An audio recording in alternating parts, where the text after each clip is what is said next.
Good morning, everyone. What a beautiful morning. Following on from the video I did with the food bowl, a similar thing cropped up about gate manners or door manners, and this can apply to gates, doors, transitions into parks and everything.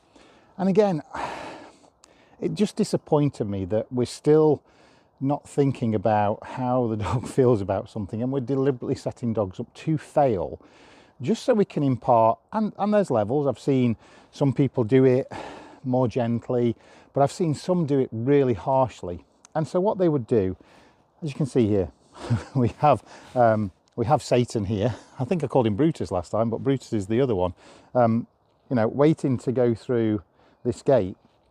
And what the trainer would do is, obviously they'd be on a lead, they'd just bring the dog there. The dog would be looking to go through already. So the dog's already showing that they want to go through, okay?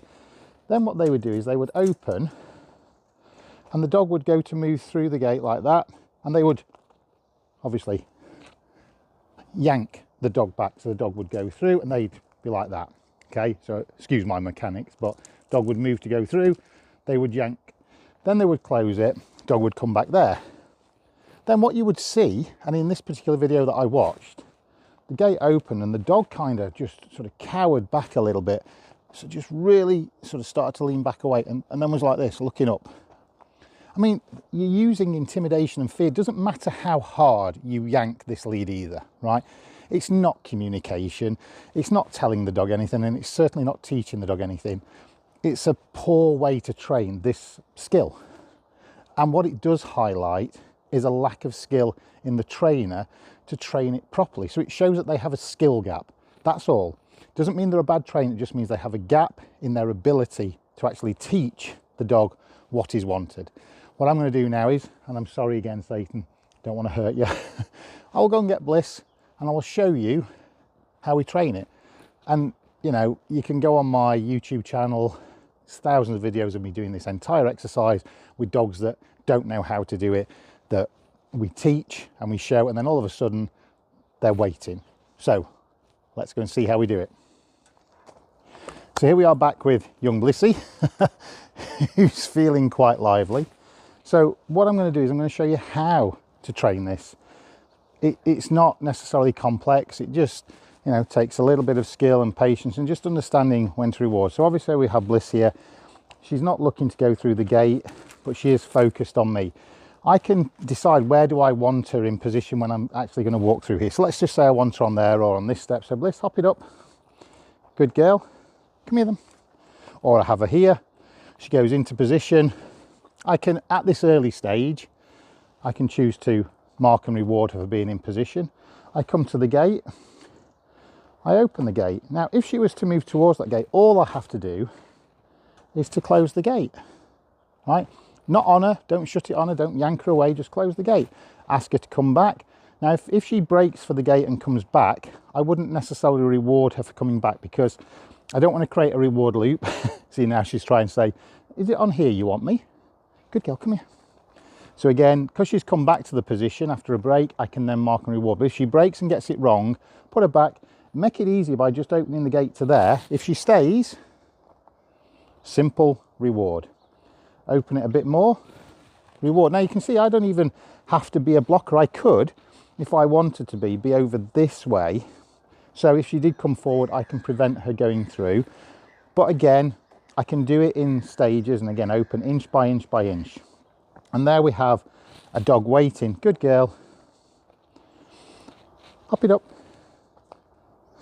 Left. Good girl, come here then. So now what I do is I can walk through. I haven't asked her to do anything.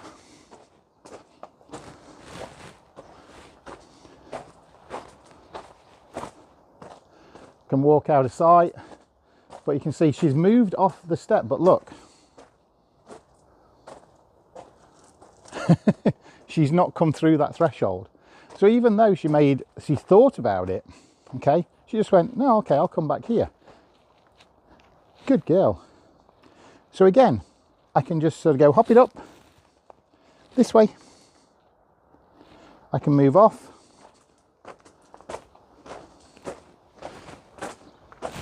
I can move completely out of sight, go around the back of the log cabin.